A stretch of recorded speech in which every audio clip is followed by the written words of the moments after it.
Si existiera una pastilla en la farmacia capaz de engañar al hígado para que aspire su propio colesterol malo de la sangre. Madre mía, los laboratorios médicos cobrarían una absoluta fortuna por ella. Exacto. Sería el éxito de ventas de la década sin ninguna duda. O de un siglo entero, vamos. Pues resulta que esa maquinaria metabólica lleva milenios escondida en uno de los estantes más ignorados de la cocina, justo dentro del desayuno más aburrido del mundo. Ya, la avena. Y fíjate, esa es la paradoja con la que empezamos hoy, porque durante muchísimo tiempo la sociedad moderna ha trazado una línea divisoria muy estricta entre el lugar donde guardamos la comida y el lugar donde guardamos las medicinas. Claro, como si fueran mundos separados. Eso es. Asumimos que el alimento simplemente proporciona combustible básico, mientras que el fármaco es el único capaz de realizar el trabajo pesado de alterar la fisiología o reparar el organismo a nivel celular. Vale, vamos a desgranar esto, porque los documentos que tenemos sobre la mesa hoy hacen saltar por los aires esa separación psicológica. Hoy nos sumergimos en un análisis a fondo, un compendio fascinante de perfiles nutricionales e infografías clínicas sobre la avena, y muy concretamente sobre su capa exterior, o sea, el salvado. Que es donde está la magia de verdad, ¿eh? Totalmente. Nuestra misión hoy no es compartir una simple receta para hacer gachas por la mañana, para nada. El objetivo es descubrir cómo este humilde cereal ha conseguido algo extraordinario, que es el aval oficial y categórico de pesos pesados como la FDA estadounidense y la EFSA europea. Que nos regalan su aprobación a cualquiera, a ver. Exacto. Lo reconocen formalmente como un agente preventivo de enfermedades crónicas. Hablamos de un alimento que aporta unas 361 kilocalorías por cada 100 gramos, pero que actúa casi como un fármaco de precisión. Y bueno, la promesa para quienes nos escuchan es clara. Al terminar este recorrido por la evidencia científica, la despensa de casa parecerá un botiquín metabólico. Eso sí, siempre y cuando se eviten los errores críticos que la industria moderna ha normalizado y que anulan absolutamente todos estos beneficios. Pues sí, y el primer gran obstáculo para aprovechar ese potencial es la generalización. O sea, la literatura científica insiste un montón en que no podemos tratar a la avena como si fuera un bloque uniforme. Ya que no todo es lo mismo. Para nada. La arquitectura del grano determina absolutamente todo el impacto fisiológico que tendrá después en el tracto digestivo. Confundir las partes del grano es, pues, el motivo principal por el que mucha gente no experimenta ninguna mejora clínica cuando la consume. Claro, porque revisando los perfiles estructurales en las fuentes, yo intentaba buscar una imagen mental para visualizar esto sin perdernos en términos botánicos súper complejos. A ver, cuéntame. Pues pensaba en un vehículo. Podríamos decir que los copos tradicionales son como el depósito de combustible y el chasis, que te permiten hacer un viaje largo, ¿no? Proporcionando energía de forma constante. Ajá. Y en cambio, el salvado sería pura y exclusivamente como el filtro de aceite hiperespecializado. O sea, no te hace avanzar, pero es el motor hiperconcentrado que hace el trabajo sucio, el que atrapa las impurezas y limpia el motor desde dentro. Oye, pues esa distinción es fundamental para entender la nutrición estratégica. O sea, me parece un ejemplo perfecto. Si analizamos la anatomía del grano, los copos provienen del grano entero que ha sido prensado. Conservan lo que llamamos el endospermo. El endospermo, vale. Eso es. Y botánicamente el endospermo es la reserva de energía que tiene la semilla para poder germinar.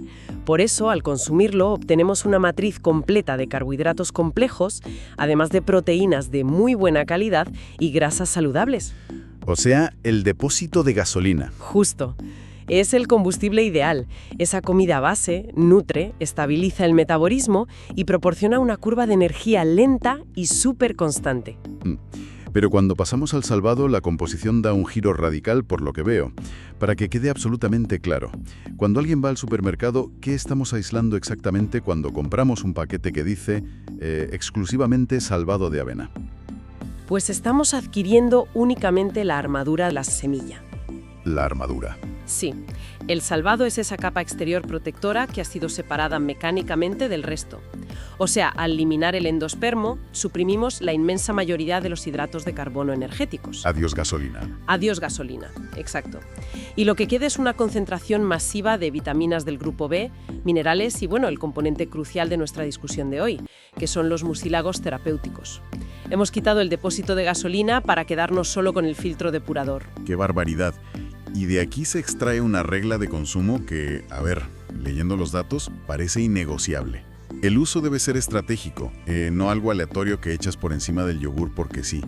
Exacto, hay que saber lo que se hace. Se trata de consumir los copos como la comida base diaria para lograr esa energía de larga duración, pero dosificar el salvado casi como si fuera, bueno, literalmente un suplemento mágico, para impactar de forma directa en cosas como el colesterol elevado o un estreñimiento crónico severo. Totalmente. La intervención debe tener propósito. O sea, nadie se comería un tazón inmenso de salvado puro por placer. Sabe a cartón. Sí, no suena muy apetecible, la verdad. Para nada. Se utiliza con precisión quirúrgica porque su función principal no es nutrirte, sino ejecutar una acción física muy concreta dentro de tu sistema digestivo. Y aquí es donde se pone realmente interesante, porque cuando pasamos de la teoría botánica a la magia mecánica dentro del cuerpo humano, el protagonista indiscutible es un tipo de fibra llamada beta-glucano. Los famosos betaglucanos, sí. Eso es. Y al leer sobre este efecto gel en las infografías, me venía a la mente una imagen súper gráfica. Es como si, al tragar el salvado, introdujéramos una especie de esponja biológica microscópica. Una esponja seca que, claro, baja por el esófago y que al llegar al estómago y al intestino entra en contacto con los fluidos y de repente se infla de una forma descomunal, creando una trampa tremendamente viscosa. Pues lo fascinante aquí es cómo esa esponja biológica ejecuta lo que en la literatura clínica se conoce como el efecto secuestrante. Y, a ver, es vital entender que esto no es una reacción química abstracta ni nada de eso. Es pura mecánica de fluidos aplicada a la fisiología humana. Mecánica pura, claro. Eso es. Cuando los betaglucanos se hidratan, forman una matriz gelatinosa extremadamente densa. Y el primer efecto de esta viscosidad es que ralentiza el vaciado del estómago, lo que envía unas señales de saciedad súper prolongadas. O sea, te quita el hambre durante horas. Exacto. Pero su trabajo maestro ocurre un poco más abajo, fíjate, en el intestino delgado. Allí, esta red viscosa atrapa físicamente los jugos biliares y el colesterol que circulan libremente por el tracto. A ver, un momento, para no perdernos en la biología pura y dura. Los jugos biliares son, básicamente, el detergente que fabrica el hígado para ayudarnos a digerir las grasas de las comidas, ¿verdad? Sí, es una descripción muy precisa. El hígado fabrica bilis utilizando el colesterol como materia prima. Normalmente, nuestro cuerpo es un sistema de reciclaje increíblemente eficiente. Sí. Después de hacer la digestión, el intestino reabsorbe casi todos esos jugos biliares y los devuelve al hígado para usarlos en la comida siguiente. Vamos, que es un circuito cerrado. Ya, pero entonces llega nuestra famosa esponja de betaglucanos. Y revienta ese circuito cerrado por completo. O sea, la matriz del salvado envuelve los jugos biliares y los bloquea físicamente. El intestino se vuelve incapaz de reabsorberlos porque están atrapados en el gel. Madre mía. Sí. Como resultado, estas sales biliares son arrastradas por el tracto digestivo y excretadas de forma completamente natural cuando vamos al baño. Y esto desencadena lo que los informes médicos llaman el reemplazo hepático. Y, a ver, tengo que admitir que leer cómo reacciona el hígado ante esta situación fue revelador. O sea, básicamente le robamos su detergente y el hígado entra en pánico. Totalmente. Entra en un estado de emergencia funcional, pero que resulta ser inmensamente beneficioso para nuestra salud cardiovascular. Claro, porque tiene que fabricar más. Exacto, el hígado necesita bilis para la siguiente digestión, sí o sí. Como el salvado se ha llevado las reservas fuera del cuerpo, el hígado se ve forzado a fabricar bilis nueva. ¿Y de dónde saca la materia prima? Pues de la sangre. Eso es. No le queda más remedio que extraer colesterol circulante directamente de la sangre. Aspira el colesterol sérico, específicamente esas lipoproteínas de baja densidad, el LDL, para poder sintetizar nuevas sales biliares. Es que es alucinante. Obligamos al cuerpo a limpiar sus propias tuberías simplemente introduciendo una esponja viscosa en el estómago. Y la mecánica respalda unas reducciones clínicas impresionantes. Fíjate, este proceso de reemplazo explica por qué los estudios documentan descensos sistemáticos del 4 al 8% en el colesterol LDL. El llamado colesterol malo, vamos. Ese. Y reducciones del 3 al 6% en el colesterol total. Y a ver, el aspecto más elegante de esta intervención es que reduce los niveles peligrosos sin afectar absolutamente para nada al colesterol HDL, que es el que protege nuestras arterias. ¡Qué barbaridad! Y además de eso, este entramado arrastra también ciertos azúcares y se combina con el potasio presente en el grano para ayudar a regular la presión arterial. O sea, es un combo perfecto. Y lo más llamativo de estos datos clínicos es la cantidad necesaria para lograrlo. Porque no hace falta consumir kilos y kilos de producto. El aval científico establece que una dosis terapéutica de apenas 3 gramos diarios de estos beta-glucamos... 3 gramos, sí. Es que es poquísimo. Con eso es suficiente para alterar estas curvas metabólicas y obligar al hígado a trabajar a nuestro favor. Ahora bien, limpiar las tuberías está muy bien. Arrastrar el colesterol sobrante es vital. Pero me imagino que limpiar la sangre no sirve de mucho si las paredes de nuestras arterias ya están oxidadas, rígidas o dañadas. Ah, claro. Y ahí es donde la vena deja de actuar como una simple esponja física y empieza a comportarse como un laboratorio químico celular verdaderamente sofisticado. Entramos entonces en el arsenal químico. Y a ver, aquí, siendo totalmente sincero, al leer las fuentes tuve un momento de escepticismo. Un poco de rechazo. Por lo de los antioxidantes. Exacto. Porque la palabra antioxidante se ha convertido en el mayor cliché del marketing moderno. Hoy en día se imprime en cualquier caja de cereales ultraprocesados o zumos industriales llenos de azúcar. Entonces, ¿qué tienen de especial los compuestos de este cereal frente a, no sé, un puñado de arándanos o una taza de té verde súper puro? Pues mira, es imperativo ser escépticos ante las etiquetas de los supermercados. Tienes toda la razón, porque el término se ha vaciado de significado por completo. Sin embargo, los ensayos clínicos en este caso muestran un perfil fitoquímico que no admite ningún debate. A ver, explícame eso. Pues la avena posee una familia de compuestos llamados avenantramidas. Existen hasta 20 variantes diferentes de estos polifenoles en el grano. Y la respuesta a por qué son diferentes a los arándanos o al té es muy simple. Es exclusividad botánica absoluta. O sea, no están en ningún otro sitio. En ninguno. Las avenantramidas no existen en ninguna otra fuente vegetal en todo el planeta Tierra. No están en los arándanos, no están en el té verde, solo existen en este cereal en concreto. Una patente de la naturaleza. Increíble. ¿Y qué hacen exactamente dentro de las arterias que justifique tanta atención clínica por parte de los investigadores? Pues mira, demuestran una capacidad para neutralizar radicales libres que es entre 10 y 30 veces superior a la de los compuestos fenólicos convencionales. Pero, a ver, su función más crítica tiene que ver con lo que mencionabas tú antes sobre las paredes arteriales. Ajá, la oxidación. Exacto. El colesterol LLL circulante es un factor de riesgo, sí, pero el peligro letal comienza realmente cuando ese colesterol se oxida. Cuando se oxida, actúa literalmente como una toxina. Y el cuerpo ataca. Eso es. Las células inmunitarias intentan devorarlo, se inflaman y terminan formando esa famosa placa de ateroma que bloquea la arteria y te da un infarto. Pues las avenantramidas previenen activamente esa oxidación lipídica. Vamos, que cortan el proceso patológico de raíz. ¡Guau! Y en las notas también se detalla un efecto vasodilatador mediante la liberación de óxido nítrico. Para quienes nos escuchan y no tengan fresco el libro de biología del instituto, ¿cómo funciona exactamente este gas en el sistema circulatorio? Bueno, el óxido nítrico es, digamos, una molécula mensajera. Cuando las avenantramidas promueven su liberación, este gas viaja a las células musculares lisas que recubren los vasos sanguíneos y les da una orden directa: relajaos. Se relajan y se ensanchan. Exactamente. Al relajarse, la arteria se ensancha, lo que mejora drásticamente el flujo sanguíneo y reduce la presión contra las paredes. Y si conectamos esto con el panorama general, la sinergia es brillante. Claro, el doble impacto. Eso es. Por un lado, la esponja física reduce el volumen de colesterol en la sangre, barriéndolo. Y por otro, la química exclusiva previene que el colesterol que queda se oxide, mientras ensancha la autopista para que la sangre fluya sin resistencia. Es una defensa cardiovascular completísima. Pero el viaje de esta fibra no termina en el estómago o en la sangre. Baja un poco más, hasta el intestino grueso. Y aquí es donde entramos en el territorio de la microbiota, lo que los textos de nuestro análisis denominan una verdadera revolución ecológica. Sí, es que la comprensión moderna del sistema digestivo ha dejado atrás por completo la idea de que la fibra es simplemente un material inerte que nos facilita ir al baño. Un laxante, vamos. Claro, ya no pensamos así.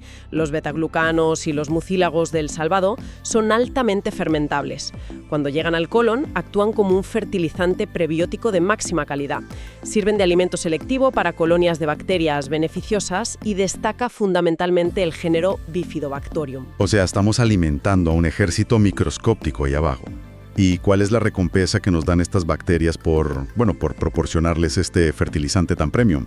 Pues mira, al fermentar esta fibra, las bacterias generan como subproducto metabólico unos compuestos que se llaman ácidos grasos de cadena corta, o AGCC. Y el más importante de ellos es el butirato. Estos ácidos grasos no son un desecho, son de hecho la principal fuente de energía de las propias células que recubren nuestro colon. Es una simbiosis súper elegante, la verdad. Nosotros alimentamos a las bacterias y ellas producen el combustible celular que mantiene la integridad de nuestra barrera intestinal. Reduciendo la inflamación. Exacto, reduciendo la inflamación local y ayudando una barbaridad en condiciones como el síndrome del intestino irritable. Hay un detalle en los perfiles clínicos que me pareció fascinante, relacionado con el control de peso, porque hablaban de unos péptidos, concretamente el GLP y el PY. ¿Cómo conecta exactamente, una bacteria fermentando fibra en el intestino con el cerebro diciendo, estoy completamente lleno y no quiero comer más? Pues fíjate, ese es uno de los mecanismos más avanzados que la ciencia de la nutrición está explorando justo hoy en día. Cuando estos ácidos grasos de cadena corta interactúan con receptores específicos en las paredes del intestino, provocan que unas células especializadas liberen al torrente sanguíneo esas hormonas. El GLP-1 y el péptido Y. Esas mismas, y estas hormonas viajan directamente al hipotálamo, que es la región del cerebro que controla el hambre. Y curiosamente, estas son las mismísimas vías fisiológicas que imitan los modernos y súper costosos fármacos inyectables para la pérdida de peso de los que todo el mundo habla ahora. Madre mía. O sea que lo hacemos de forma natural. Totalmente natural. La fermentación bacteriana de la avena estimula la producción endógena de estas señales de saciedad extrema, ayudando a gestionar el peso corporal sin esa ansiedad terrible de la restricción calórica constante. Vale, pero ahora bien, llegamos a una contradicción flagrante. Si estamos ante un milagro metabólico que reduce el colesterol, protege las arterias, alimenta la flora intestinal y suprime el apetito de forma natural, porque hay millones de personas que desayunan avena a diario súper convencidas de que se están cuidando, pero que siguen lidiando con resistencia a la insulina, triglicéridos altos y problemas de peso. Pues la respuesta a eso se encuentra en las fábricas, no en los campos. La industria alimentaria moderna tiene la terrible costumbre de tomar estructuras botánicas perfectas y literalmente destruirlas por pura conveniencia logística y rapidez de preparación. O sea, estamos hablando de la avena instantánea. Esa que viene en polvo, a menudo en sobres pequeñitos con sabores a vainilla o canela, lista para mezclar con agua caliente en el microondas y ahorrar un par de minutos antes de ir al trabajo. Esa misma. Ese producto es el ejemplo perfecto de cómo sabotear la fisiología humana. Es crucial entender la diferencia fundamental en el impacto glucémico. O sea, los copos tradicionales, especialmente los que requieren cocción larga, o los que están cortados al acero, presentan un reto real para el sistema digestivo. Cuesta digerirlos. Claro, el cuerpo tiene que trabajar arduamente para romper esa matriz física y acceder a los nutrientes. Ese esfuerzo se traduce en un índice glucémico bajo que suele rondar los 53 a 55 puntos. La digestión lenta asegura que la glucosa ingresa al torrente sanguíneo a cuentagotas, poco a poco. Y para alguien con prediabetes, por ejemplo, lograr esta curva plana es vital, claro, para recuperar la sensibilidad celular a la insulina. Totalmente vital. Pero, ¿qué le hace exactamente el proceso industrial al grano para convertirlo en instantáneo? Quiero decir, tú miras la caja en el supermercado y sigue diciendo que es avena al 100%. Ya, a ver, el etiquetado es legal, ¿vale? Pero es súper engañoso a nivel estructural. Para hacer que se cocine en un solo minuto, el grano es sometido a un proceso físico extremo que se conoce como extrusión, a altísima temperatura y presión. ¿Extrusión? Madre mía. Literalmente pulverizan los enlaces moleculares de la matriz. O sea, esa esponja biológica tan intrincada de la que hemos estado hablando todo el rato, pues queda reducida a polvo microscópico. Cuando esa avena instantánea llega al estómago, no hay absolutamente ninguna estructura compleja que el cuerpo deba descomponer. Ya viene predigerida, por así decirlo. Eso es. Se hidrata de forma explosiva y pasa casi inmediatamente al intestino. Y claro, el índice glucémico se dispara por encima de 75. O sea que actúa en el organismo casi de la misma manera que si alguien se disolviera varias cucharadas de azúcar blanco refinado en su café. Metabólicamente hablando, las consecuencias son casi idénticas. Sí, se genera un pico abrupto y masivo de glucosa en la sangre. El páncreas reacciona liberando una oleada desproporcionada de insulina para intentar gestionar esa emergencia, apagando el fuego. Ya, ¿y qué pasa con tanta insulina de golpe? Pues que ese pico tiene dos efectos devastadores. Primero, ordena al cuerpo almacenar toda la energía sobrante en forma de grasa visceral, la de la barriga. Y segundo, retira el azúcar de la sangre tan absurdamente rápido que una hora después de desayunar te sobreviene un bajón glucémico que desencadena un hambre voraz. Tela, hemos convertido un escudo metabólico perfecto en un carbohidrato ultraprocesado que fomenta la obesidad de forma directa. Tal cual. Y, bueno, hablando de procesamiento y fábricas, hay otro tema monumental en las fuentes que genera muchísima confusión y muchísimo miedo entre los consumidores, que es la relación de este cereal con el gluten. Ah, sí. Y esto plantea una pregunta importante. Y la verdad exige un rigor científico absoluto para disipar de una vez los mitos. Si analizamos el perfil estrictamente genético y botánico, la matriz proteica de la avena es inofensiva. O sea, por naturaleza no lleva gluten. No, para nada. Las proteínas que contiene se llaman aveninas y estructuralmente carecen de las fracciones moleculares reactivas que desencadenan la respuesta autoinmune asociada al gluten. O sea, la naturaleza, te lo aseguro, no le puso gluten a la avena. Pero entonces, ¿por qué tantas asociaciones médicas y de pacientes celíacos emiten advertencias tan sumamente estrictas sobre su consumo? Pues por la dura realidad de la logística agrícola global. Fíjate, el problema jamás ha sido la semilla en sí, sino el viaje que hace desde la tierra hasta el envase de tu cocina. La inmensa mayoría de la producción mundial de avena se cultiva en campos que están justo al lado de plantaciones de trigo. Ah, claro, la contaminación. Eso es. Se cosecha utilizando exactamente las mismas maquinarias agrícolas, se transportan los mismos camiones y silos, y el punto más crítico de todos, se procesa y se muele en instalaciones industriales que son compartidas con cereales de altísimo contenido en gluten, como el trigo, la cebada o el centeno. Es un problema masivo de contaminación cruzada. Unas pocas motas de polvo de trigo en el molino acaban metidas en el paquete de avena. Y claro, para el sistema inmunológico de un paciente celíaco, esas motas microscópicas son más que suficientes para desencadenar una crisis inflamatoria súper grave que destruye las vellosidades intestinales. ¡Qué peligro! Muchísimo. Por lo tanto, la indicación médica aquí es inflexible. Quienes padezcan celiaquía confirmada o sensibilidad inmunitaria no celíaca al gluten jamás deben confiar en una avena genérica. Deben buscar única y exclusivamente aquellos envases que exhiban protocolos certificados y el sello de seguridad libre de gluten. Y ese sello garantiza que todo el proceso ha estado aislado, claro. Exactamente. Garantiza que el cultivo, el transporte y la molienda no han tocado una brizna de trigo en la vida. Perfecto. Pues teniendo claro qué tipo de producto elegir y cuál evitar a toda costa, creo que necesitamos bajar toda esta teoría a la tierra. Porque un alimento con esta potencia farmacológica requiere un manual de instrucciones riguroso. Un mal uso no solo implica tirar el dinero, sino que, según leemos en las advertencias clínicas, puede resultar activamente peligroso. Sí, no es ninguna broma. Entonces, si alguien que nos escucha decide empezar a introducir el salvado concentrado en su rutina diaria mañana mismo, ¿cuáles son las reglas absolutamente innegociables para evitar problemas graves y no terminar peor de lo que empezó? Pues mira, la severidad de las precauciones aquí está plenamente justificada. La primera regla clínica, y esta no admite ninguna excepción, es el mandato estricto de hidratación. Beber agua. Muchísima.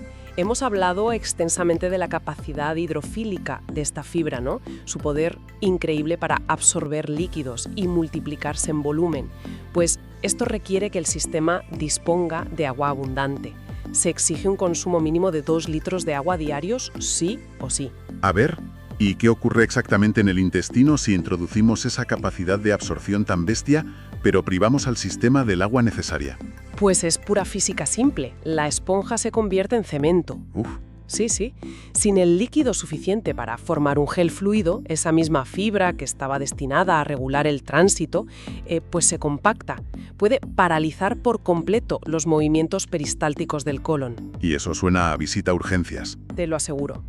Estamos hablando de provocar meteorismo crónico, dolorosísimo, distensión abdominal extrema y, bueno, en el peor de los escenarios clínicos, oclusiones intestinales severas que pueden requerir intervención médica urgente. O sea, la fibras en agua es un tapón, literalmente. Queda clarísimo. Mucha agua. Y respecto a las dosis, asumo que rige el principio médico clásico, ¿no? O sea, que algo sea beneficioso no significa que consumirlo en cantidades industriales sea 1000 veces mejor. Exacto. El control de la dosis es innegociable, precisamente por esa densidad física del material. Si el objetivo es un tratamiento específico utilizando salvado puro, el volumen terapéutico óptimo oscila entre 1 y 3 cucharadas soperas diarias, no más. Entre 1 y 3 cucharadas, vale. Eso es. Y si optamos por usar los copos enteros como nuestra comida base, el límite recomendado por porción alimentaria es de aproximadamente media taza medida en seco. Estupendo. Además, en los documentos se menciona a una población específica que directamente debería abstenerse de usar el salvado concentrado. Y emplean un término muy descriptivo, fíjate. Hablan de los ladrones de minerales. Sí, me encanta ese término. ¿A qué se refiere exactamente esta advertencia? Porque suena un poco de película. Bueno, es una descripción clínica perfecta para explicar el comportamiento de los fitatos. Verás, las envolturas protectoras de las semillas, que es precisamente de donde se extrae el salvado de forma pura, pues contienen altos niveles de ácido fítico. Y estos compuestos actúan como quelantes superpoderosos en el tracto digestivo. A ver, ¿y qué es exactamente un quelante en este contexto digestivo? Pues imagínate que un quelante es como una molécula que actúa como una garra magnética. Cuando llega al intestino, atrapa físicamente y se une a minerales esenciales presentes en la dieta, impidiendo que la pared intestinal pueda absorberlos y enviarlos a la sangre. Se los roba el cuerpo. Exacto. Y los fitatos de la avena tienen una afinidad especial por 3 minerales clave: el hierro, el zinc y el calcio. Por este motivo metabólico, la suplementación superconcentrada con salvado puro está estrictamente contraindicada para pacientes diagnosticados con anemia ferropénica severa o personas que padezcan osteoporosis avanzada. Claro, porque les estás quitando lo que más necesitan. Eso es, consumir este producto bloquearía la asimilación de los mismos minerales que sus cuerpos necesitan desesperadamente. Sería contraproducente total. Entendido.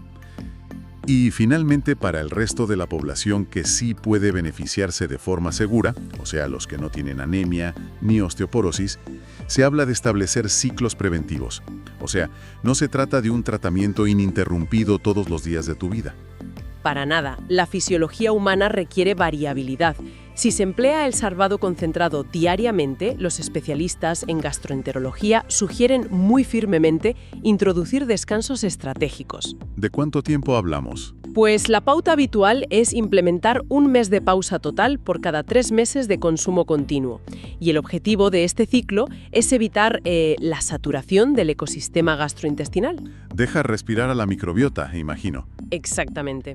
Permite que la microbiota recupere su diversidad natural, asegurando que las bacterias no se vuelvan completamente dependientes de un único tipo de fibra altamente específica. Y claro, previene la irritación mecánica a largo plazo de las sensibles paredes intestinales. Oye, es fascinante ver cómo todo, absolutamente todo, converge en la idea del equilibrio.